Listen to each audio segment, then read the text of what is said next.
ನಮಸ್ಕಾರ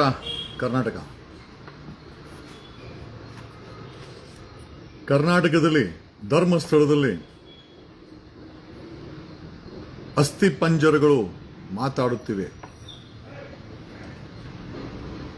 ನೋಡಿ, ಧರ್ಮಸ್ಥಳದಲ್ಲಿ ಅನ್ಯಾಯ, ಅತ್ಯಾಚಾರ, ಕೊಲೆಯಾದಂಥ ಹೆಣ್ಣು ಮಕ್ಕಳ ಅಸ್ಥಿ ಪಂಜರ ಮಾತಾಡ್ತಾ ಇದೆ. ಆದರೆ ಈ ಅಸ್ಥಿ ಪಂಜರಗಳಿಗೆ ಆದಂಥ ಅನ್ಯಾಯವನ್ನು ಬಗೆಹರಿಸಬಲ್ಲು ಸರ್ಕಾರ ಮಾತಾಡ್ತಾ ಇಲ್ಲ. ಸರ್ಕಾರ ಯಾರು? ರಾಜ್ಯದ ಕಾಂಗ್ರೆಸ್ ಸರ್ಕಾರ ತೋಟಕ್ ಪಿಡಕ್ ಅಂತ ಇಲ್ಲ. ಇಷ್ಟು ದೊಡ್ಡ ಅನ್ಯಾಯ ಆಗಿದೆ, ಇಷ್ಟು ಕೊಲೆ ಆಗಿದೆ, ಇಷ್ಟು ಅತ್ಯಾಚಾರ ಆಗಿದೆ. ಕೆಲವು ದಿನಗಳ ಹಿಂದೆ ಉಪಮುಖ್ಯಮಂತ್ರಿ ಡಿ.ಕೆ. ಶಿವಕುಮಾರ್ ಧರ್ಮಸ್ಥಳಕ್ಕೆ ಹೋಗ್ತಾರೆ. ಧರ್ಮಸ್ಥಳಕ್ಕೆ ಹೋಗಿ ಒಂದು ಸ್ಟೇಟ್ಮೆಂಟ್ ಕೊಡ್ತಾರೆ. ನನ್ನಂತ 100 ಡಿ.ಕೆ. ಶಿವಕುಮಾರ್ ಶ್ರೀಮಂತರ ಹಿಂದೆ ಒಬ್ಬ ಡಿ.ಕೆ. ಶಿವಕುಮಾರ್ ಧರ್ಮಸ್ಥಳದಲ್ಲಿ ಮಾಡುವಂತ ಸ್ಟೇಟ್ಮೆಂಟು 100 ಡಿ.ಕೆ. ಶಿವಕುಮಾರ್ ನಿಮ್ಮ ಬೆನ್ನಿಗೆ, ದಣಿಗಳ ಬೆನ್ನಿಗೆ ನಿಂತಿದ್ದಾರೆ ಅಂತ ಸ್ವತಃ ಹೇಳ್ತಾರೆ. ಒಬ್ಬ ಡೆಪ್ಯೂಟಿ ಮುಖ್ಯಮಂತ್ರಿ ಸಾರ್ವಜನಿಕ ಹಿತಾಸಕ್ತಿನಲ್ಲಿ ಕಾನೂನು, ಈ ದೇಶದ ಸಂವಿಧಾನದ ಕೆಳಗಡೆ ಸಾರ್ವಜನಿಕ ಹಿತಾಸಕ್ತಿಯಲ್ಲಿ ಕೆಲಸ ಮಾಡಬೇಕಾದಂತ ಒಬ್ಬ ಡೆಪ್ಯೂಟಿ ಸಿಎಂ 100 ಜನ ಡಿ.ಕೆ. ಶಿವಕುಮಾರ್ ನಿಮ್ಮ ಬೆನ್ನ ಹಿಂದೆ ನಿಂತಿದ್ದಾರೆ. ಅದು ನಮ್ಮ ಚಪ್ಪಲಿಯನ್ನು ತಗೊಂಡು ನಾವೇ ಹೊಡ್ಕೊಬೇಕು. ಯಾಕೆ ಅಂತಂದ್ರೆ ಇಂಥ ಕ್ರಿಮಿನಲ್ ತಲೆ ಇರುವಂತ ವ್ಯಕ್ತಿಗಳನ್ನ MLA ಮಿನಿಸ್ಟರ್ ಆಯ್ಕೆ ಮಾಡಿ ಡೆಪ್ಯೂಟಿ ಸಿಎಂ ಮಾಡಿದ್ಯಲ್ಲ. ಈ ಮಣ್ಣು ಹೆಣ್ಣು ಮಕ್ಕಳ ಮಾನ ಪ್ರಾಣ, ಕೊನೆಗೆ ಅವ್ರ ಕುಟುಂಬಗಳು ಕೂಡ ಆ ಹೆಣ್ಣು ಮಕ್ಕಳ ಶವಗಳಿಗೆ ಸಂಸ್ಕಾರ ಮಾಡ್ಲಿಕ್ಕಾಗಿಲ್ಲ. ಹಿಂದೂ ಸಂಪ್ರದಾಯದ ಪ್ರಕಾರ ಸಂಸ್ಕಾರ ಮಾಡದೆ ಕೊನೆ ಆಗಿರುವಂತ ಹೆಣ್ಣು ಮಕ್ಕಳ ಶವ ಇರ್ಬೇಕಾದ್ರೆ ರಾಜ್ಯದ ಡೆಪ್ಯೂಟಿ ಸಿಎಂ ಧರ್ಮಸ್ಥಳದಲ್ಲಿ ನನ್ನಂತ 100 ಜನ ಡಿ.ಕೆ. ಶಿವಕುಮಾರ್ ನಿಮ್ಮ ಬೆನ್ನ ಹಿಂದೆ, ಯಾರ ಹಿಂದೆ? ದಣಿಗಳ ಬೆನ್ನ ಹಿಂದೆ ಇದ್ದಾರಂತೆ. ಇನ್ನ ಅವನ್ ದಣಿ ಈ ಬಾಳ್ದಿರ ಇನ್ನೇನ್ ಬಾಳ್ತಾನೆ? ಈ ಕಾಂಗ್ರೆಸ್ ಸರ್ಕಾರ, ಎಸ್ಪೆಷಲಿ ಡಿ.ಕೆ. ಶಿವಕುಮಾರ್ ಬಡವರ ಪರ, ನ್ಯಾಯದ ಪರ, ಸಂವಿಧಾನದ ಆಶಯಗಳಲ್ಲಿ ಕೆಲಸ ಮಾಡ್ತಾ ಇಲ್ಲ. ಡಿ.ಕೆ. ಶಿವಕುಮಾರ್ ಅಂತ 100 ಜನ ದಣಿಗಳ ಬೆನ್ನಿಗೆ ನ್ಯಾಯ ಇಲ್ಲಿ ಸಿಕ್ಕುತ್ತೆ. ದಣಿ ಕೈಲೇ ಓಟ್ ಹಾಕ್ಸ್ಕೋ. ಸಾಮಾನ್ಯ ಜನರು ಓಟ್ ಹಾಕ್ಬೇಕು, ದಲಿತರು ಓಟ್ ಹಾಕ್ಬೇಕು, ಒಕ್ಕಲಿಗರು ಓಟ್ ಹಾಕ್ಬೇಕು, ಲಿಂಗಾಯತರು ಓಟ್ ಹಾಕ್ಬೇಕು. ಹಾಕ್ಸ್ಕೋ ದಣಿ ಕೈಯಲ್ಲೇ. ನಿಮ್ಮಂತ ಶೋಕಿವಾಲಗಳನ್ನ ನಾನು ಅದಕ್ಕೆ ಹೇಳ್ತೀನಿ, 2028ಕ್ಕೆ ಇವತ್ತೇ ಭವಿಷ್ಯ ನುಡಿತಾ ಇದ್ದೀನಿ. ನಾನು ಪದೇ ಹೇಳ್ತೀನಿ, D K. Shivakumar forget about becoming CM. ಮುಂದೆ 2028ಕ್ಕೆ ಖಂಡಿತ MLA ಆಗಿನೂ ಗೆಲ್ಲಲ್ಲ. ಇದು ನನ್ನ ಭವಿಷ್ಯ ಸುಳ್ಳಾಗಲ್ಲ. ನಾನೊಬ್ಬ ಸಾಮಾನ್ಯ ವ್ಯಕ್ತಿ, ಒಬ್ಬ ಗ್ರಾಮ ಪಂಚಾಯತಿ ಮೆಂಬರ್ ಕೂಡ ಅಲ್ಲ ಪೊಲಿಟಿಕಲಿ. ಬಟ್ ಆದರೆ ಗೆದ್ದಿಲ್ದಿರ್ಬೋದು. 2019ರಲ್ಲಿ ಬೆಂಗಳೂರು ನಾರ್ತ್ಗೆ ಎಂಪಿಗೆ ನಿಂತ್ಕೊಂಡಿದ್ದೆ. 8,463 ವೋಟ್ ತಗೊಂಡಿದ್ದೀನಿ. ಆವತ್ತೇ ಗೊತ್ತಾಯ್ತು ನಾನೊಬ್ಬ ರಾಜಕಾರಣಿ ಅಂತ. ಗೆಲ್ದಿರಬಹುದು, ಆದರೆ ರಾಜಕೀಯದಲ್ಲಿ ಸಾಕಷ್ಟು ನಾನು ನೋಡಿದ್ದೀನಿ. ಒಬ್ಬ ಡಿ.ಕೆ. ಶಿವಕುಮಾರ್ ಡೆಪ್ಯೂಟಿ ಸಿಎಂ ಧರ್ಮಸ್ಥಳದಲ್ಲಿ ಮಾಡುವಂತ ಸ್ಟೇಟ್ಮೆಂಟು, ನನ್ನಂತ ಅಂದ್ರೆ ಡಿ.ಕೆ. ಶಿವಕುಮಾರ್ ಅಂತ 100 ಜನ ದಣಿಗಳ ಬೆನ್ನಿಗೆ ನಿಂತಿದ್ದಾರಂತೆ. ಸ್ವತಃ ಡಿ.ಕೆ. ಶಿವಕುಮಾರ್ ಹೇಳಿದ್ದು. ಎಲ್ರಿ ಸಿಗುತ್ತೆ ನ್ಯಾಯ?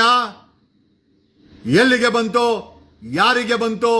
47ರ ಸ್ವಾತಂತ್ರ್ಯ ಡಿ.ಕೆ. ಶಿವಕುಮಾರ್ ಅಂತವ್ರಿಗೆ, ದಣಿಗಳಿಗೆ, ಅತ್ಯಾಚಾರಿಗಳಿಗೆ, ಕೊಲೆ ಮಾಡೋರ್ಗೆ, ಅದನ್ನ ಮುಚ್ಚಾಕೋರ್ಗೆ, ಲಂಚ ಇಸ್ಕೊಂಡು ಮಟ್ಟ ಹಾಕೋರ್ಗೆ, ಆ ಅನನ್ಯ ಭಟ್ ಬಗ್ಗೆ ನೆಟ್ಟಿಲ್ಲ ಇಲ್ಲಿ. ನೆಟ್ಟು ಸ್ವಲ್ಪ ಸ್ಲೋ ಇದೆ. ಅನನ್ಯ ಭಟ್ ಅವರ ತಾಯಿ ಪುನಃ ಸಿಬಿಐನಲ್ಲಿ ಕೆಲಸ ಮಾಡ್ತಾ ಇದ್ರು. ಅವ್ರ ಮಗಳು ಡಾಕ್ಟರ್ ಓದ್ತಾ ಇದ್ಲು. ಧರ್ಮಸ್ಥಳಕ್ಕೆ ವಿಸಿಟ್ ಕೊಡ್ತಾಳೆ. ಮಂಗಮಾಯ ಆ ಅನನ್ಯ ಭಟ್ ತಾಯಿ ವಿಚಾರ, she was working for A CBI. ಒಬ್ಬ ಸಿಬಿಐ ಕೆಲಸ ಮಾಡ್ತಾ ಇದ್ದಂತ ಅನನ್ಯ ಭಟ್ ಕಾಣೆ ಆಗ್ತಾಳೆ. ಒಬ್ಬ ಮೆಡಿಕಲ್ ಸ್ಟೂಡೆಂಟ್ 22 ವರ್ಷಗಳ ಹಿಂದೆ ಪೊಲೀಸ್ ಹತ್ರ ಹೋದ್ರೆ ಬೂಟಲ್ಲಿ ಹೊಡೆದು ಆಚೆ ಹಾಕ್ತಾರೆ ಎಮ್ಮನ್ನ. ಮಗಳು ಕಳೆದೋಗಿರ್ತಾಳೆ. ಮಗಳು ಡಾಕ್ಟರ್ ಓದ್ತಾ ಇರ್ತಾಳೆ. ನೋಡಕ್ಕೆ ಸುಂದರವಾಗಿ, ನೋಡಕ್ಕೆ ಚೆನ್ನಾಗಿ, ತೆಳ್ಳಗೆ ಬೆಳ್ಳಗೆ ಇರ್ತಾಳೆ. ಈ ರಕ್ತ ಪಿಕಾಸುಸುರ ಕಣ್ಣುಗಳು ಆಕೆ ಮೇಲೆ ಬೀಳ್ತದೆ. ಆಕೆ ಬಾಡಿನೂ ಸಿಕ್ಕಿಲ್ಲ. ಇವತ್ತು ನಮ್ಮ ನಿಮ್ಮ ಧ್ವನಿಯಿಂದ ಅನನ್ಯ ಭಟ್ ತಾಯಿ ಮಂಗಳೂರು ಎಸ್ಪಿನ ಭೇಟಿ ಮಾಡಿದರೆ, ನನ್ನ ಮಗಳ ಅಸ್ಥಿ ಪಂಜರ ಆದ್ರೂ ಹುಡುಕೊಡಿ, ನಾವು ಹಿಂದೂ ಸಂಪ್ರದಾಯದ ಪ್ರಕಾರ ನಾವು ಆಕೆಯ ಮಣ್ಣನ್ನ ಮಾಡಬೇಕಾಗಿದೆ. ಮಂಗಳೂರು ಎಸ್ಪಿ ರಿಕ್ವೆಷನ್ ತಗೊಂಡಿದ್ದಾರೆ. ಕಾರಣ ಯಾಕೆ ಗೊತ್ತಾ? ಅಂದು ಪೊಲೀಸ್ ಅವರಿಗೆ ಕೊಡಕ್ ಹೋದ್ರೆ ನೀನೇ ಮರ್ಡರ್ ಆಗ್ಬಿಡ್ತೀಯ. ಅನನ್ಯ ಭಟ್ ಅವರ ತಾಯಿಗೆ ಪೊಲೀಸರು ಹೇಳಿರೋ ಮಾತು, ಎಂತ ಹಲ್ಕಟ್ಟು ಎಂಜಿಲ್ ಕಾಸ್ ತಿನ್ನೋ ಅಂತ ಪೊಲೀಸರು ಇದ್ದಾರೆ, ಲೆಕ್ಕ ಹಾಕೊಳ್ಳಿ. ಮಗಳನ್ನ ಕಳ್ಕೊಂಡು ಬೆಳ್ತಂಗಡಿ ಪೊಲೀಸರಿಗೆ 22 ವರ್ಷಗಳ ಹಿಂದೆ ಈ ಸಾವಿರಾರು ಹೆಣಗಳಲ್ಲಿ ಅನನ್ಯ ಭಟ್ ಅನ್ನೋ ಡಾಕ್ಟರ್ ಓದ್ತಾ ಇದ್ದಂತ ಹೆಣ್ಣು ಮಗಳು ಕೂಡ ಹೆಣವಾಗಿ ಮಣ್ಣಾಗಿದ್ದಾಳೆ. ಆ ಧರ್ಮಸ್ಥಳದಲ್ಲಿ ಹೆಣವಾಗಿ ಮಣ್ಣಾಗಿದ್ದಾಳೆ. ಆಕೆ ತಾಯಿ ಪೂನಾದಲ್ಲಿ ಸಿಬಿಐ ಕಚೇರಿನಲ್ಲಿ ಎಂಪ್ಲಾಯ್. ಒಬ್ಬ ಸಿಬಿಐ ಕಚೇರಿನಲ್ಲಿ ಕೆಲಸ ಮಾಡ್ತಾ ಇದ್ದಂತ ಅನನ್ಯ ಭಟ್ ತಾಯಿಗೆ ನ್ಯಾಯ ಕೊಡದ ಹಲ್ಕಟ್ಟ ಭ್ರಷ್ಟ ಪೊಲೀಸು, ಬೆಳ್ತಂಗಡಿ ಪೊಲೀಸನು ಮರ್ಡರ್ ಆಗ್ಬಿಡ್ತೀಯ ಅಂತ ಹೇಳ್ತಾನೆ. ಧಮಕಿ ಹಾಕ್ತಾರೆ ಅನನ್ಯ ಭಟ್ ತಾಯಿಗೆ. 22 ವರ್ಷಗಳ ಹಿಂದೆ ಧರ್ಮಸ್ಥಳಕ್ಕೆ ಬರ್ತಾಳೆ ನ್ಯಾಯ ಕೇಳಕ್ಕೆ. ಅಲ್ಲಿ ತಲೆ ಹೊಡೆದಾಕ್ತಾರೆ ಎಮ್ಮನ್ಗೆ. 4 ತಿಂಗಳು ಅನ್ಕಾನ್ಶಿಯಸ್ ಆಗಿ ಹಾಸ್ಪಿಟಲ್ ಸೇರ್ಕೊಳ್ತಾರೆ. ಮಗಳು ಇಲ್ಲ, ನ್ಯಾಯನೂ ಇಲ್ಲ. ಇವತ್ತು ಅದೇ ಅನನ್ಯ ಭಟ್ ಅವರ ತಾಯಿ ನನ್ನ ಮಗಳ ಶವವನ್ನು ಹುಡುಕೊಳ್ಳಿ. ನಾವು ಹಿಂದೂಗಳು ಹಿಂದೂ ಸಂಸ್ಕಾರ ಪ್ರಕಾರ ಆಕೆಯ ಕೊನೆಯ ರೈಟ್ಸ್ ಅನ್ನ ಮಾಡ್ತೀವಿ, ಸಂಪ್ರದಾಯವನ್ನ ಮುಂದುವರಿಸ್ತೀವಿ. ನನ್ನ ಮಗಳನ್ನ ಹುಡುಕೊಡಿ. ಅವಳ ಅಸ್ಥಿ ಪಂಜರವನ್ನ ಇದೇ ಧರ್ಮಸ್ಥಳದ ಕಾಡಲ್ಲಿ ಮುಚ್ಚಾಕಿರ್ಬೋದು, ಹುಡುಕೊಡಿ ಅಂತ ಮಂಗಳೂರು ಎಸ್ಪಿ ಅರುಣ್ಗೆ ನಿನ್ನೆ ರಿಕ್ವೆಷನ್ ಕೊಟ್ಟಿದ್ದಾರೆ. ಅಸ್ಥಿ ಪಂಜರಗಳು, ಆತ್ಮಗಳು ಮಾತಾಡುತ್ತಿದೆ. ಆದರೆ ನನ್ನ ಸರ್ಕಾರ, ನಮ್ಮ ಕಾಂಗ್ರೆಸ್ ಸರ್ಕಾರ, ಸಿದ್ದರಾಮಯ್ಯನ ಸರ್ಕಾರ ಮೌನವಾಗಿದೆ. ಸಿದ್ದರಾಮಯ್ಯ ಮೌನವಾಗಿದ್ದಾರೆ. ಡೆಪ್ಯೂಟಿ ಸಿಎಂ ದಣಿಗಳ ಬೆನ್ನಿಗೆ ನಿಂತಿದ್ದಾರೆ. ಡಿ.ಕೆ. ಶಿವಕುಮಾರ್ ದಣಿಗಳ ಬೆನ್ನಿಗೆ ನಿಂತಿದ್ದಾರೆ. ನನಗೆ ಹೇಳಕ್ಕೇನೋ ಭಯ ಇಲ್ಲ. ಅವರೇ ಮಾಡಿರೋ ಸ್ಟೇಟ್ಮೆಂಟ್. ಒಬ್ಬ ಡೆಪ್ಯೂಟಿ ಸಿಎಂ ಸಂವಿಧಾನವನ್ನ ಮರೆತು ದಣಿಗಳಿಂದ ದುಡ್ಡಿರೋರಿಂದ ನಿಂತ್ಕೊಂತಾರಂತೆ. ಎಲ್ರಿ ನ್ಯಾಯ ಸಿಗುತ್ತೆ? ಎಲ್ಲಿದೆಯೋ ಯಾ ನ್ಯಾಯ ಅಣ್ಣ, ಎಲ್ಲಿದೆಯೋ ನ್ಯಾಯ? ಇಂಥವ್ರು ಸರ್ಕಾರ ನಡೆಸ್ತಾರೆ, ಇಂಥವ್ರಿಗೆ ನೀವು ಓಟ್ ಹಾಕಿದ್ದೀರಾ, ಇಂಥವ್ರು ನ್ಯಾಯ ಕೊಡ್ತಾರಾ? ಏನೋ ಇಲ್ಲ, ನ್ಯಾಯ ಇಲ್ಲ, ಬರೀ ಅನ್ಯಾಯ. ಒಬ್ಬ ಡಿ.ಕೆ. ಶಿವಕುಮಾರ್ ಡಿ.ಕೆ. ಶಿವಕುಮಾರ್ ಅನನ್ಯ ಭಟ್ ಅವರ ತಾಯಿ ಅನ್ನ 22 ವರ್ಷಗಳ ಹಿಂದೆ ಒಬ್ಬ ಮೆಡಿಕಲ್ ಓದಿ ಡಾಕ್ಟರ್ ಆಗಿ ಸಮಾಜಕ್ಕೆ ಸೇವೆ ಮಾಡಬೇಕಾದಂತ ಅನನ್ಯ ಭಟ್ ಅನ್ನ ಇದೇ ರಾಕ್ಷಸರು, ಇದೇ ದಣಿಗಳ ಗ್ಯಾಂಗು ಕಿಡ್ನಾಪ್ ಮಾಡಿ, ರೇಪ್ ಮಾಡಿ ಊತಾಕಿದ್ದಾರೆ. ಆ ಎಮ್ಮ ಸಿಬಿಐ ಕಚೇರಿಯಲ್ಲಿ ಕೆಲಸ ಮಾಡ್ತಾ ಇದ್ಲು ಪೂನಾದಲ್ಲಿ. ನ್ಯಾಯ ಕೇಳಕ್ಕೆ ಧರ್ಮಸ್ಥಳಕ್ಕೆ ಹೋದ್ರೆ ಮುಸುಕುದಾರಿಗಳು ಆ ಎಮ್ಮನ್ ತಲೆನ ಹೊಡೆದಾಕಿ ಹಾಸ್ಪಿಟಲ್ ಬಿಸಾಕ್ತಾರೆ. 4 ತಿಂಗಳು ಅನ್ಕಾನ್ಶಿಯಸ್ ಆಗಿರ್ತಾಳೆ. ಮಗಳ ವಿಚಾರವನ್ನ ಹುಡ್ಕೋದ್ ಬಿಟ್ಬಿಡ್ತಾಳೆ. ಬೆಳ್ತಂಗಡಿ ಪೊಲೀಸರ್ಗೆ ಹೋಗ್ತಾಳೆ. ಆ ಬೋಳಿ ಮಕ್ಕಳು, ನಿಮ್ಮನ್ನ ಬೂಟಲ್ಲಿ ಹೊಡಿಬೇಕಲ್ಲ, ಬೂಟಲ್ಲಿ ಹೊಡಿಬೇಕ ನಿಮ್ಮನ್ನ. ನಮ್ಮ ತೆರಿಗೆ ತಗೊಂಡು ಸಂಬಳ ಬರೋದು ನಮ್ಮ ತೆರಿಗೆಯಿಂದ. ಎಷ್ಟೋ ಅಹಂಕಾರ ನಿಮ್ಗೆ. ಕೊಲೆ ಆದ್ರೆ ಕಂಪ್ಲೇಂಟು ತಗೊಳಲ್ವಾ? ಅಷ್ಟು ಸೊಕ್ಕ ನಿಮಗೆ. ಅಷ್ಟು ಅವ್ರ ದನಿಗಳ ಎಂಜಿಲ್ ಕಾಸು ತಿಂತೀರೇನ್ರೋ? ನಿಮ್ಮ ಬಾಯಲ್ಲಿ ಹುಳ ಬೀಳ್ತದೆ, ನಿಮ್ಮ ಬಾಡಿಯಲ್ಲಿ ಹುಳ ಬೀಳ್ತದೆ. ಎಷ್ಟೋ ಸೊಕ್ಕೋ ನಿಮ್ಗೆ. 22 ವರ್ಷಗಳ ಹಿಂದೆ ಆ ಅನನ್ಯ ಭಟ್ ತಾಯಿ ಬೆಳ್ತಂಗಡಿ ಪೊಲೀಸ್ ಅವ್ರಿಗೆ ಹೋಗಿ ಕಂಪ್ಲೇಂಟ್ ಕೊಡೋಕೊರ್ರೆ, ಏಯ್ ಮರ್ಡರ್ ಆಗ್ಬಿಡ್ತೀಯಾ, ನಿನ್ನ ಮಗಳು ಸಿಗಲ್ಲ, ಅವಳ ಬಾಡಿನೂ ಸಿಗಲ್ಲ, ಊತಾಕವ್ರೆ ಹೋಗು. ಓಪನ್ ಆಗಿ ಪೊಲೀಸರು ಹೇಳ್ತಾರೆ. ಯಾವ ಮಟ್ಟಕ್ಕೆ ಬಕೀಟ್ ಹಿಡಿಯೋ ಲೋಫರ್ಸ್ ಇವರು. ಪೊಲೀಸಾ ಲೋಫರ್ಸಾ?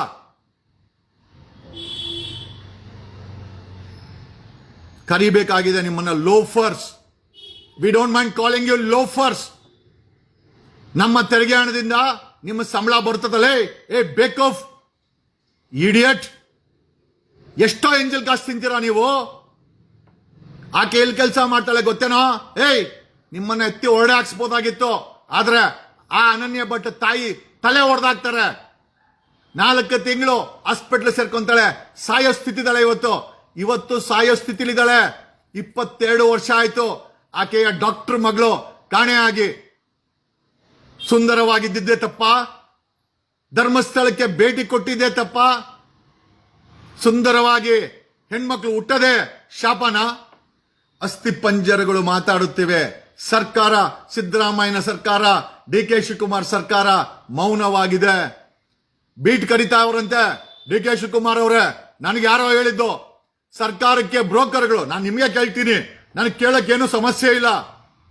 ಸರ್ಕಾರದಲ್ಲಿ ಬ್ರೋಕರ್ಗಳು ಸರ್ಕಾರಕ್ಕೆ ಬಂದು 500 ಕೋಟಿ ಮುಟ್ಟಬೇಡಿ, 1000 ಕೋಟಿ ಆ ಕೇಸ್ ಬಗ್ಗೆ ತಲೆ ಕೆಡಿಸ್ಕೊಂಬಿಡಿ, 1500 ಕೋಟಿ ತಲೆ ಕೆಡಿಸ್ಕೊಂಬಿಡಿ, 2000 ಕೋಟಿ ಇವತ್ತು ಯಾರೋ ಹೇಳಿದ್ರು 2500 ಕೋಟಿ ಕೊಡ್ತಾರಂತೆ ಆ ಕೇಸನ್ನು ಮುಟ್ಬೇಡಿ ಅಂತ. ಅದಕ್ಕೆ ಸರ್ಕಾರ ಮೌನ ಇದೆ. ಅದಕ್ಕೆ ಎಕ್ಸಾಮಿನೇಷನ್ ಬಾಡಿಗಳನ್ನ ತೆಗಿತಾ ಇಲ್ಲ. ಅದಕ್ಕೆ SIT ಫಾರ್ಮ್ ಮಾಡ್ತಾ ಇಲ್ಲ. 2500 ಕೋಟಿ ಇಸ್ಕೊಂಡು ಆರಾಮಾಗಿದ್ದಾರೆ ಸರ್ಕಾರದವರು, ಭ್ರಷ್ಟರು ಅಂತ ಹೇಳಿದ್ರು. ನನಗೆ ಗೊತ್ತಿಲ್ಲ ನಿಜನ ಸುಳ್ಳು. 2500 ಕೋಟಿ ದಣಿಗಳು ಕೊಟ್ಟವರಂತೆ, ಈಸ್ಕೊಂಡು ಸರ್ಕಾರ ಮೌನವಾಗಿದೆ. ಪರವಾಗಿಲ್ಲ, ನಾವಿದನ್ನ CBI ಬರಿತೀವಿ. Doctor Adam, doctor Rashmi Sowjanya ಕೇಸಲ್ಲಿ CBIನೇ ಪತ್ರ ಬರೆದಿದೆ. ಇಡಿಯಟ್ಸ್ ಅವ್ರನ್ನ ಅಕ್ರಮ ಮಾಡಿದ್ದಾರೆ, ಕೊಲೆಗಾರರಿಗೆ ಹೆಲ್ಪ್ ಮಾಡಿದ್ದಾರೆ. ಡಾಕ್ಟರ್ ಆಡಮ್, ಡಾಕ್ಟರ್ ರಶ್ಮಿ ಅಂತ CBI ಮಾನಿಟರ್ ಮಾಡಿದೆ. ನೀವೇನ್ ಅನ್ಕೊಂಡಿದ್ದೀರಾ? ಈ ಕೇಸ್ಗಳನ್ನ CBI ಮಾನಿಟರ್ ಮಾಡ್ತಾ ಇಲ್ಲ ಅಂತನಾ? ಖಂಡಿತ ಮಾನಿಟರ್ ಮಾಡ್ತಾ ಇದೆ, ಮಾಡಿಸ್ತಾ ಇದ್ದೀವಿ. You can't play around with the crime of a mafia. ಒಂದು ಮಾಫಿಯಾ ಇದು. What you think? ನೀವೆಲ್ಲ ಅಷ್ಟು ಈಸಿಯಾಗಿ ಪ್ರೊಟೆಕ್ಷನ್ ಕೊಡ್ಬೋದ ಅವ್ರಿಗೆ ಅಂತ? ಖಂಡಿತ ಇಲ್ಲ. ನಿಮ್ಮ ಮೌನ ನಿಮ್ಮಕ್ಕೆ ಹಳ್ಳಕ್ಕೆ ತಳ್ಳುತ್ತೆ. ಡಿ ಕೆ ಶಿವಕುಮಾರ್ ಅವರೇ, ಸಿದ್ದರಾಮಯ್ಯನವರೇ, ನೀವು ಈ ಸರಣಿ ಕೊಲೆ, ಧರ್ಮಸ್ಥಳದಲ್ಲಿ ಸುತ್ತಮುತ್ತ ನಡೆದಂತ ಈ ಸರಣಿ ಕೊಲೆನಲ್ಲಿ ನಿಮ್ಮ ಮೌನ ನಿಮಗೆ ಒಂದು ದಿವಸ ಕಾನೂನಾತ್ಮಕವಾಗಿ ಹಳ್ಳ ತೋಡ್ತದೆ. You will fall into the pit. ನಿಂತ್ಕೊಳ್ಳಿ ಡಿ ಕೆ ಶಿವಕುಮಾರ್, ನಿಂತ್ಕೊಳ್ರಿ. ನನ್ನ ಡಿ ಕೆ ಶಿವಕುಮಾರ್ ಅಂತ 100 ಜನ ದಣಿಗಳ ಬೆನ್ನಿಗೆ ನಿಂತ್ಕೊಂತಾರಂತೆ. ಸ್ವತಃ ಡಿ ಕೆ ಶಿವಕುಮಾರ್ ಮಾಡಿದಂತ ಸ್ಟೇಟ್ಮೆಂಟ್. ಅದಕ್ಕೇನಪ್ಪ, ನೀನು ಖಂಡಿತ CM ಆಗಲ್ಲ. ಶಾಪ, ಆ ಆತ್ಮಗಳ ಶಾಪ, ಆ ಅಸ್ಥಿ ಪಂಜರಗಳ ಶಾಪ, ಆ ಮನೆಯವರ ಶಾಪ ನಿಮ್ಮಂತವ್ರಿಗೆ. ಕಾನೂನು ಏನು ಮಾಡಕ್ಕಾಗ್ದಿರ್ಬೋದು, ನೀವು ಒಳ್ಳೆ ಪೊಸಿಷನ್ ಅಲ್ಲಿ ಇರ್ಬೋದು. ಶಾಪಕ್ಕೆ ಫಿಲ್ಟರ್ ಇಲ್ಲ, ಶಾಪಕ್ಕೆ ಗೇಟ್ ಇಲ್ಲ, ಶಾಪನ ತಡಿಯಕ್ಕಾಗಲ್ಲ. ಒಬ್ಬ ಡೆಪ್ಯೂಟಿ CM ಕೊಲೆಗಾರರ ಬೆನ್ನಿಗೆ ನಿಂತ್ಕೊಂತಾನೆ, ಓಪನ್ ಆಗಿ ಪಬ್ಲಿಕ್ ಅಲ್ಲಿ ಸ್ಟೇಟ್ಮೆಂಟ್ ಮಾಡ್ತಾನೆ. 1 ವೋಟ್ ಬರಲ್ಲ ಡಿ ಕೆ ಶಿವಕುಮಾರ್, 1 ವೋಟ್ ಹಾಕಲ್ಲ ನಿನಗೆ. ನೀನೇನಾದ್ರೂ ದಣಿಗಳಿಂದ ವೋಟ್ ಬರುತ್ತೆ ಅಂದ್ರೆ ಖಂಡಿತ ಇಲ್ಲ. ಹೋಗಲ್ ಧರ್ಮಸ್ಥಳಕ್ಕೆ, ದಣಿಗಳ ಹೆಸರು ಹೇಳೋ, 1 ವೋಟ್ ಬೀಳಲ್ಲ. ಆ ಮಟ್ಟಿಗೆ ರಾಜಕೀಯವಾಗಿ ನಿರ್ಣಾಮ ಆಗಿದ್ದಾರೆ.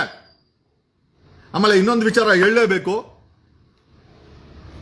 ಈ ಕಂಪ್ಲೇನೆಂಟ್ ಇದನ್ನಲ್ಲ, ಭೀಮಾ ಸೋ ಕಾಲ್ಡ್ ಪೊಲೀಸ್ ಅವರು ಕೊಟ್ಟಿರುವಂತ ಹೆಸರು ಭೀಮಾ ಅಂತ. ಅವನ ನಿಜವಾದಂತ ಹೆಸರು ಚಿನ್ನಪ್ಪ. ಈಗ ಭೀಮಾ ಅಂತ ಯಾರು ಕಂಪ್ಲೇಂಟ್ ಕೊಟ್ಟಿದ್ದಾನೆ, ಪೊಲೀಸರು ಗೌಪ್ಯತೆ ಕಾಪಾಡಕ್ಕೆ ಕೊಟ್ಟಿರುವಂತ ಒಂದು ಹೆಸರು. ಅವನ ನಿಜವಾದ ಹೆಸರು ಚಿನ್ನಪ್ಪ. 19ನೇ ವಯಸ್ಸಲ್ಲಿ ಧರ್ಮಸ್ಥಳಕ್ಕೆ ಬರ್ತಾನೆ. ಅವ್ರ ಅಣ್ಣ ಕಲಾಲಿ ಅಂತ ಈಗ ಅವನು ಧರ್ಮಸ್ಥಳದಲ್ಲಿ ಕೆಲಸ ಬಿಟ್ಟು ಉಜಿರೆನಲ್ಲಿ ಕೆಲಸ ಮಾಡ್ತಾ ಇದ್ದಾನೆ. ಅವ್ರ ಅಣ್ಣನೇನೆ ಚಿನ್ನಪ್ಪನ, ಯಾರು ಈ ಕಂಪ್ಲೇಂಟ್ ಇದನ್ನಲ್ಲ ಅವನ ಹೆಸರು ಚಿನ್ನಪ್ಪ. ಪೊಲೀಸರು ಗೊತ್ತಿಲ್ಲ ಏನಕ್ಕೆ ಸುಳ್ಳು ಹೆಸರು ಹೇಳಿದ್ರು ಅಂತ, ಬಟ್ ನಮಗಿರೋ ಮಾಹಿತಿ ಪ್ರಕಾರ, ಪೊಲೀಸ್ ಇನ್ಫಾರ್ಮೇಶನ್ ಪ್ರಕಾರ, ಪೊಲೀಸ್ ಇಲಾಖೆಯವರೇ ಕೊಟ್ಟಿದ್ದು ನನಗೆ, ಬೇರೆ ಯಾರು ಅಲ್ಲ. ಅವನ ನಿಜವಾದ ಹೆಸರು ಭೀಮಾ ಅಲ್ಲ, ಚಿನ್ನಪ್ಪ. ಅವನಿಗೆ 19ನೇ ವಯಸ್ಸಿಗೆ ಧರ್ಮಸ್ಥಳಕ್ಕೆ ಬರ್ತಾನೆ. ನೇತ್ರಾವತಿ ಹತ್ರ ಪೌರ ಕಾರ್ಮಿಕನ ಕೆಲಸ, ಕಸ ಗುಡಿಸೋ ಕೆಲಸ. ಮೊದಲ ಸಮಯದಲ್ಲಿ ಹೆಣಗಳು ಬೀಳ್ತಾ ಇದ್ರೆ ಏನೋ ಒಂದೆರಡು ಬೀಳ್ತಾ ಇದೆ ಅಂತೇಳಿ ಅವನು ಊತ ಹಾಕಿದ್ದಾನೆ, ಇಲ್ಲ ಅಂತ ಹೇಳ್ತಾ ಇಲ್ಲ. ಆಮೇಲೆ ಗೊತ್ತಾಗುತ್ತೆ ದಣಿಗಳ ನಿಜವಾದ ಬಣ್ಣ. ಒಂದು ಹೆಣ ಊತ ಹಾಕಿದ್ರೆ, ಹೆಣ ಊತ ಹಾಕಿದ್ಕೆ ಬಕ್ಷಿಸ್ ಎಷ್ಟು ಗೊತ್ತಾ? 50 ರೂಪಾಯಿ. ಒಂದು ಹೆಣ ಊತ ಹಾಕಿದ್ರೆ ಚಿನ್ನಪ್ಪ ಅಲಿಯಾಸ್ ಪೊಲೀಸರು ಕೊಟ್ಟಿರೋ ಭೀಮಾ ಅನ್ನೋ ವ್ಯಕ್ತಿಗೆ ದಣಿಗಳು ಕೊಡ್ತಾ ಇದ್ದಂತ ಬಕ್ಷೀಸು 50 ರೂಪಾಯಿ. 50 ರೂಪಾಯಿಗೋಸ್ಕರ ಹೆಣ ಊತ ಹಾಕವನೆ ಚಿನ್ನಪ್ಪ ಅಲಿಯಾಸ್ ಭೀಮಾ. ಈಗ ಕಂಪ್ಲೇಂಟ್ ಕೊಟ್ಟರವನ ಹೆಸರು ಚಿನ್ನಪ್ಪ ಅಲಿಯಾಸ್ ಭೀಮಾ, ಅದು ಪೊಲೀಸರು ಕೊಟ್ಟರ ಹೆಸರು. 19ನೇ ವಯಸ್ಸಲ್ಲಿ ಧರ್ಮಸ್ಥಳಕ್ಕೆ ಬರ್ತಾನೆ, ಪೌರ ಕಾರ್ಮಿಕ ಕೆಲಸ ಮಾಡ್ತಾನೆ. ಸಾವಿರಾರು ಹೆಣಗಳನ್ನ ಊತ ಹಾಕಿದ್ದಾನೆ. ಪ್ರತಿ ಬಾರಿ ಹೆಣ ಊತ ಆದಾಗ ಬಕ್ಷೀಸು ದಣಿಯವ್ರು ಕೊಡ್ತಾ ಇದ್ದಿದ್ದು 50 ರೂಪಾಯಿ. 50 ರೂಪಾಯಿಗೆ ಹೆಣ ಊತ ಹಾಕವನೆ. ಅವನು ಮೊದಲನೇ ಹೆಂಡತಿ ಇವನ್ ಕಂಡ್ರೆ ಇಷ್ಟ ಇರಲ್ಲ, ಬಿಟ್ಟು ಹೋಗ್ತಾಳೆ. ತದನಂತರ ಎರಡನೇ ಮದ್ವೆ ಆಗ್ತಾನೆ. 2 ಮಕ್ಕಳು. 2014ವರೆಗೂ ಕೆಲಸ ಮಾಡಿ 2014ಕ್ಕೆ ಸಂಬಳ ಕೇಳ್ತಾನೆ, ನಾನು ಸೆಟ್ಲ್ಮೆಂಟ್ ಮಾಡಿ ನಾನು ಹೊಟ್ಟೋಗ್ತೀನಿ, ನನ್ನ ಕೈಯಲ್ಲಿ ಹೆಣ ಉಳಕ್ ಆಗಲ್ಲ ಅಂತ. ಆಗ ಇವರು 3.5 ಲಕ್ಷ ಪೆಂಡಿಂಗ್ ಇರ್ತದೆ, ಕೊಡಲ್ಲ. 50,000 ರೂಪಾಯಿ ಕೊಡ್ತಾರೆ. ಬೆಳ್ತಂಗಡಿ ಪೊಲೀಸಲ್ಲಿ ಅನ್ಕೊಂತೀನಿ, ಬೆಳ್ತಂಗಡಿನೋ ಧರ್ಮಸ್ಥಳ ಇಲ್ಲ, ಬೆಳ್ತಂಗಡಿ ಪೊಲೀಸಲ್ಲಿ ಇವನಿಗೆ NOC ಕೊಟ್ಟು 50,000 ರೂಪಾಯಿ ಕಾಸು ಕೊಟ್ಟು ಓಡಿಸ್ತಾರೆ. ಇವನು ಓಡೋಗ್ತಾನೆ. 2014ರಲ್ಲಿ ಓಡೋದನು 2025ಕ್ಕೆ ಪ್ರತ್ಯಕ್ಷ ಆಗಿ ಬಂದು ಇಷ್ಟು ಸಾವಿರಾರು ಹೆಣ್ಣು ಮಕ್ಕಳ, ಮೋಸ್ಟ್ ಆಫ್ ದೆಮ್ ಹೆಣಗಳು ಸ್ಕೂಲ್ ಯೂನಿಫಾರ್ಮ್ ಹೆಣ್ಣು ಮಕ್ಕಳ ಹೆಣ ಇತ್ತಂತೆ. ಜಸ್ಟ್ ಇಮ್ಯಾಜಿನ್ ರೀ, ಸ್ಕೂಲ್ ಯೂನಿಫಾರ್ಮ್ ಹೆಣ್ಮಕ್ಳು ಅಂತಂದ್ರೆ ಮೈನರ್ ಹೆಣ್ಮಕ್ಳನ್ನು ಕೂಡ ತಮ್ಮ ಕಾಮದ ಆಸೆಗೆ ಬಳಸಿಕೊಂಡು ಬಿಸಾಡಿದ ಈ ದಣಿ ಬೇವರ್ಸಿಗಳು. ಭೀಮನ ಅಸಲಿ ಹೆಸರು ಚಿನ್ನಪ್ಪ. ಆಮೇಲೆ ಚಿನ್ನಪ್ಪನ ಅಣ್ಣ ಹೆಸರು ಕಲೈ. ಅವನು ಇವಾಗಲೂ ಕಲೈ ಉಜಿರೆನಲ್ಲಿ ಕೆಲಸ ಮಾಡ್ತಾ ಇದ್ದಾನೆ. ಆಮೇಲೆ ಇನ್ನೊಂದು ಹೊಸ ವಿಚಾರ ಅಂತಂದ್ರೆ, ಧರ್ಮಸ್ಥಳದ ನಿಜವಾದ ಹೆಸರು ಕುಡುಮಾಪುರ. ಧರ್ಮಸ್ಥಳ ಅಂತ ಇವರು ಹೊಸದಾಗಿ ನಾಮಕರಣ ಮಾಡ್ಕೊಂಡಿದ್ದು. ಧರ್ಮಸ್ಥಳದ ನಿಜವಾದ ಹೆಸರು ಕುಡುಮಾಪುರ ಅಂತ. ಇವತ್ತು ಬೆಂಗಳೂರಲ್ಲಿ ಬೊಮ್ಮಸಂದ್ರ ಇಂಡಸ್ಟ್ರಿಯಲ್ ಏರಿಯಾದಲ್ಲಿ ಒಂದು ದೊಡ್ಡ ಕುಡುಮಾಪುರ ಇಂಡಸ್ಟ್ರೀಸ್ ಅಂತ ಇದ್ದಾರೆ. ಚಿಕ್ಕ ದಣಿ ಅದನ್ನ ನಡೆಸ್ತಾ ಇದ್ದಾರೆ. ಚಿಕ್ಕ ದಣಿಯ ಒಡೆತನದ ಬೊಮ್ಮಸಂದ್ರದಲ್ಲಿ ಕುಡುಮಾಪುರ ಇಂಡಸ್ಟ್ರೀಸ್ ಇದೆ. ಧರ್ಮಸ್ಥಳದ ನಿಜವಾದ ಹೆಸರು ಕುಡುಮಾಪುರ. ಈ ಚಿನ್ನಪ್ಪ ಧರ್ಮಸ್ಥಳದ ಪೊಲೀಸ್ ಠಾಣೆಯಲ್ಲಿ ಕಂಪ್ಲೇಂಟ್ ಕೊಟ್ಟು ಅಲ್ಲಿ ಸಬ್ ಇನ್ಸ್ಪೆಕ್ಟರ್ ಪ್ರಶಾಂತ ಅಂತ ದಣಿಗಳಿಗೆ ಬಕೆಟ್. ಅವನು ಇಂಟ್ರೆಸ್ಟ್ ಅಲ್ಲಿ ಕೆಲಸ ಮಾಡ್ತಾ ಇಲ್ಲ. ಅವನು ದಣಿಗಳಿಗೆ ಇನ್ಫಾರ್ಮೇಶನ್ ಕೊಟ್ಕೊಂಡು ದೇಣಿಗೆ ತಗಂತವನೆ ಅಂತವನ ಕೈಯಲ್ಲಿ ಈ ಕೇಸ್ ಹ್ಯಾಂಡಲ್ ಮಾಡ್ತಾ ಇದ್ದಾರೆ. ಧರ್ಮಸ್ಥಳದ ಪೊಲೀಸ್ ಠಾಣೆಯಲ್ಲಿ ಸಬ್ ಇನ್ಸ್ಪೆಕ್ಟರ್ ಪ್ರಶಾಂತ ಆತ್ಮಗಳಿಗೆ ಕೆಲಸ ಮಾಡು, ಅಸ್ಥಿ ಪಂಜರಕ್ಕೆ ಕೆಲಸ ಮಾಡು, ನ್ಯಾಯಕ್ಕೆ ಕೆಲಸ ಮಾಡು ಅಂದ್ರೆ ಇವತ್ತು ಕೂಡ ಧರ್ಮಸ್ಥಳದ ಪೊಲೀಸ್ ಸಬ್ ಇನ್ಸ್ಪೆಕ್ಟರ್ ಪ್ರಶಾಂತ ಈಗ್ಲೂ ದಣಿಗಳಿಗೆ ಕೆಲಸ ಮಾಡ್ತಾ ಇದೆಯೇನಪ್ಪ. ಅದಕ್ಕೋಸ್ಕರನ ನಮ್ಮಂತವ್ರು ಕಟ್ಟೋ ಟ್ಯಾಕ್ಸಿಂದ ನಿನಗೆ ಸಂಬಳ ಬರ್ತಾ ಇರೋದು. ಹೋಮ್ ಮಿನಿಸ್ಟರ್ ಆಫ್ ಕರ್ನಾಟಕ ಈ ಧರ್ಮಸ್ಥಳದ ಪೊಲೀಸ್ ಠಾಣೆಯಲ್ಲಿ ಎಲ್ಲರನ್ನು ಎತ್ತಿ ಟ್ರಾನ್ಸ್ಫರ್, ಒಬ್ಬ PC ಕೂಡ ಬಿಡದೆ ಅಲ್ಲಿರೋರು ಎಲ್ಲರೂ ಯಾವ್ದಾದ್ರು ಉತ್ತರ ಕರ್ನಾಟಕಕ್ಕೆ ಟ್ರಾನ್ಸ್ಫರ್ ಮಾಡಿ ಇವರುಗಳು ದೇಣಿಗೆ ಪೊಲೀಸರಾಗ್ಬಿಟ್ಟಾರೆ. ಧರ್ಮಸ್ಥಳದ ದೇಣಿಗೆ ಪೊಲೀಸರು ಇವರು ಕೆಲಸ ಮಾಡಲ್ಲ, FIR ಮಾಡಲ್ಲ, ತನಿಖೆ ಮಾಡಕ್ಕೆ ಯೋಗ್ಯತೆನೇ ಇಲ್ಲ. ಪ್ರಶಾಂತ್ ಸಬ್ ಇನ್ಸ್ಪೆಕ್ಟರ್ ಚಿನ್ನಪ್ಪನ ಚೆನ್ನಾಗಿ ನೋಡ್ಕೋ, ಇನ್ಫಾರ್ಮೇಶನ್ ದಣಿಗಳು ಚೆನ್ನಾಗಿ ಪಾಸ್ ಮಾಡು. ಅದಕ್ಕೋಸ್ಕರನೇ ಅಲ್ಲ ನೀನ್ ಅಲ್ಲಿರೋದು. ಪೊಲೀಸ್ ಸಬ್ ಇನ್ಸ್ಪೆಕ್ಟರ್ ಪ್ರಶಾಂತ್ ಏನ್ ಅನ್ಕೊಂಡಿದ್ಯಾ? ಮಾಹಿತಿ ನಮಗ್ ಸಿಗಲ್ಲ ಅಂತನಾ? ನೀನ್ ಕೆಮ್ಮದ್ರೂ ಮಾಹಿತಿ ಗೊತ್ತಾಗ್ತಾ ಇದೆ ನಮ್ಗೆ. ಯಾರು ಕೊಡ್ತಾ ಇರೋದು ಅದು ಬೇರೆ ವಿಚಾರ. ಕೊಡ್ತಾರ ಸಂಬಳಕ್ಕೆ ನಿಯತ್ತ ಕೆಲಸ ಮಾಡೋ ಪೊಲೀಸ್ ಸಬ್ ಇನ್ಸ್ಪೆಕ್ಟರ್ ಪ್ರಶಾಂತ, ಧರ್ಮಸ್ಥಳದ ಪೊಲೀಸ್ ಸಬ್ ಇನ್ಸ್ಪೆಕ್ಟರ್. ಪ್ರಶಾಂತ, ನ್ಯಾಯಕ್ಕೋಸ್ಕರ ಜಸ್ಟಿಸ್ಗೋಸ್ಕರ ಕೆಲಸ ಮಾಡು ಅಂದ್ರೆ ದೇಣಿಗೆ ಆರೋಪ ಇದೆ. ತಿಂಗಳು ದೇಣಿಗೆ ಬರ್ತಾ ಇದೆಯಂತೆ, ನಿಜನಾ? ಪೊಲೀಸ್ ಸಬ್ ಇನ್ಸ್ಪೆಕ್ಟರ್ ಪ್ರಶಾಂತ,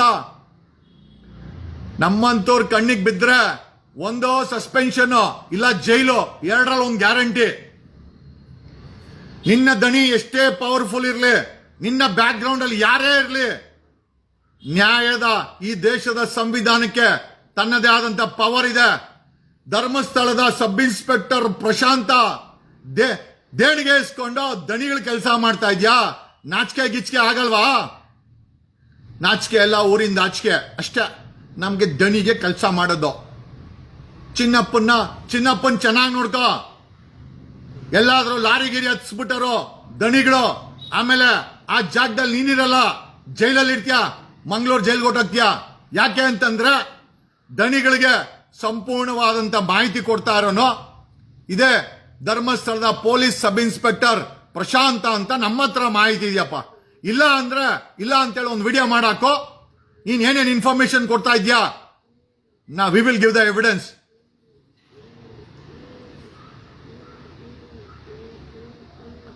ಧರ್ಮಸ್ಥಳದ ನಿಜವಾದ ಹೆಸರು ಕುಡುಮಾಪುರ, ಚಿಕ್ಕದಣಿದು, ಬೆಂಗಳೂರಲ್ಲಿ ಆನೇಕಲ್ ಬಂಸಂದ್ರ ಇಂಡಸ್ಟ್ರಿಯಲ್ ಎಸ್ಟೇಟ್ ಅಲ್ಲಿ ಕುಡುಮಾಪುರ ಇಂಡಸ್ಟ್ರೀಸು ಚಿಕ್ಕದಣಿ ಅವ್ರದ್ದು.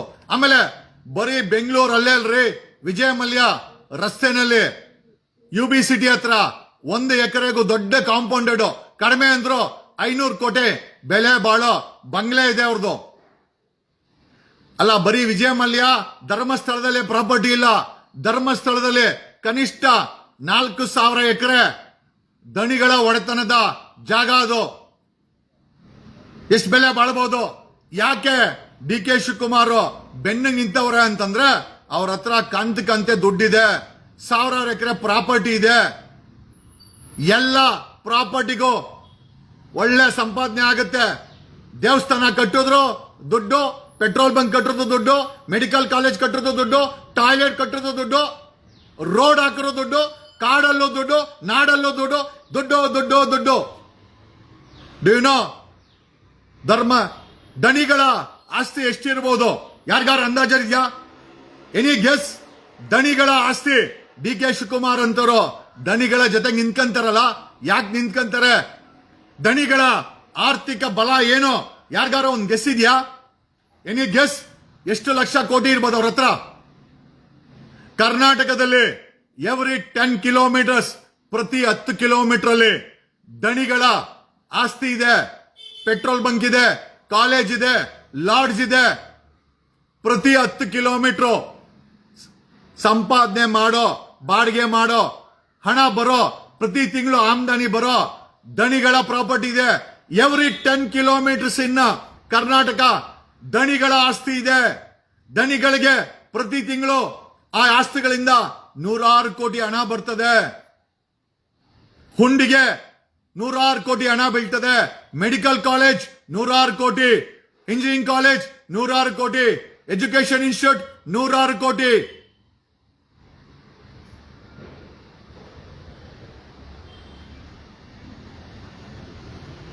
ನನಗೇನು ಭಯ ಇಲ್ಲ. ಧರ್ಮದ ಮುಖವಾಡವನ್ನು ಹಾಕೊಂಡು, ಧರ್ಮಾತ್ಮ ಅಂತ ಹೇಳ್ಕೊಂಡು, ಬಿಳೆ ಶರ್ಟು, ಬಿಳೆ ಪಂಚೆ, ಟೋಪಿ ಇಕ್ಕೊಂಡು, ಇಡೀ ಸಮಾಜಕ್ಕೆ ಟೋಪಿ ಹಾಕೋ, ಆ ಮುಖವಾಡ ಹಾಕೊಂಡು ಹೆಣ್ಮಕ್ಳನ್ನ ಕಿಡ್ನಾಪ್ ಮಾಡ್ಕೊಂಡು, ಅನನ್ಯ ಭಟ್ ಅನ್ನೋ ಹೆಣ್ಮಗಳು ತಾಯಿ CBI ಕೆಲಸ ಮಾಡ್ತಾ ಇದ್ರು. CBI ಕೆಲಸ ಮಾಡ್ತಾ ಇದ್ದಂತರ ಮಗಳನ್ನೇ ಬಿಟ್ಟಿಲ್ಲ ಇವರು. ಇನ್ ಯಾರನ್ನ ಬಿಡ್ತಾರೆ? 22 ವರ್ಷಗಳ ನಂತರ ಹೊಸದಾಗಿ ಪೆಟಿಷನ್ ಕೊಟ್ಟವ್ರೆ ಅನನ್ಯ ಭಟ್ ಅವ್ರ ತಾಯಿ. 22 ವರ್ಷ ಧರ್ಮಸ್ಥಳಕ್ಕೆ ನ್ಯಾಯ ಕೇಳಕ್ ಬಂದ್ರೆ ಆ ಅಮ್ಮನ್ಗೆ ತಲೆ ಹೊಡೆದಾಕವ್ರೆ ಮುಸ್ಕು ಹಾಕೊಂಡು. ನಿನ್ನ ಮಗಳ ಬಗ್ಗೆ ಕೇಳಿದ್ರೆ ನಿನ್ನ ತಲೆ ಹೊಡೆದಾಕಿದೀವಿ, ನಿನ್ನನ್ನು ಮುಗ್ಸಾಕ್ತಿವಿ. ಒಬ್ಬ CBI ಕೆಲಸ ಮಾಡೋ ಅನನ್ಯ ಭಟ್ ಮಗಳನ್ನ, ಡಾಕ್ಟರ್ ಓದ್ತಾ ಇದ್ದಂತ ಮಗಳನ್ನ ಹುಡ್ಕೊಂಬಂದ್ರೆ ಮುಸುಕು ದಾರಿಗಳು ತಲೆ ಹೊಡೆದಾಕ್ತಾರೆ. 22 ವರ್ಷಗಳ ಹಿಂದೆ 4 ತಿಂಗಳು ಕೋಮಾ. 22 ವರ್ಷಗಳ ನಂತರ ಆ ಅಮ್ಮ ಧೈರ್ಯ ಮಾಡಿ ಇವತ್ತು SP ಕಂಪ್ಲೇಂಟ್ ಕೊಟ್ಟಿದ್ದಾಳೆ. ನನ್ನ ಮಗಳ ಅಸ್ಥಿ ಪಂಜರ ಕೊಡಿ, ನನ್ನ ಮಗಳ ಬಾಡಿ ಹುಡ್ಕೊಡಿ, ನಾವ್ ಹಿಂದೂಗಳು, ನಾವು ಅವಳಿಗೆ ಅಂತ್ಯ ಸಂಸ್ಕಾರ ಮಾಡಬೇಕು.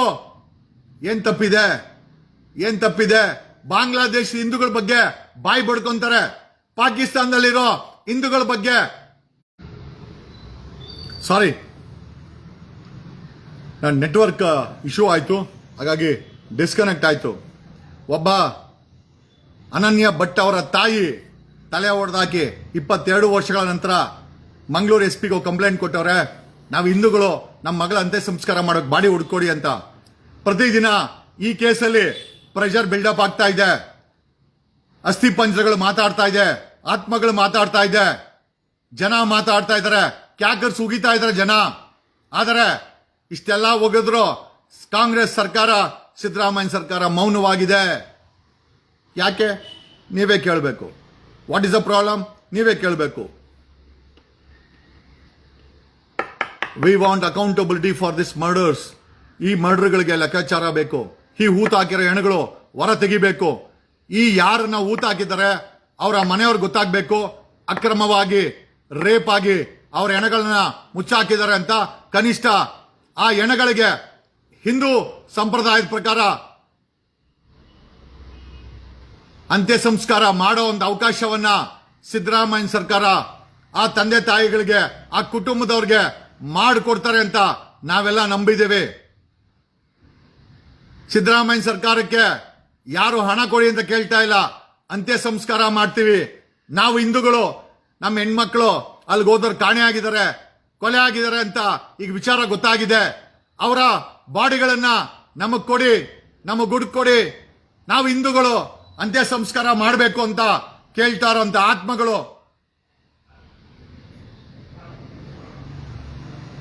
ಏನೋ ಈ ಎಲ್ಲ ವಿಚಾರಗಳನ್ನು ತಿಳಿಸುತ್ತಾ ಆಮೇಲೆ ಯಾಕೆ ಈ ದಣಿಗಳನ್ನ ಸರ್ಕಾರ ಯಾಕೆ ಭಯ ಬೀಳುತ್ತೆ ಅಂತಂದ್ರೆ, ಈ ದಣಿಗಳ ಬರೀ ಇರುವಂತ ಆಸ್ತಿ ಕರ್ನಾಟಕದ ಪ್ರತಿ 10 ಕಿಲೋಮೀಟರ್ ಅಲ್ಲಿ ಇವ್ರ ಆಸ್ತಿ ಇದೆ.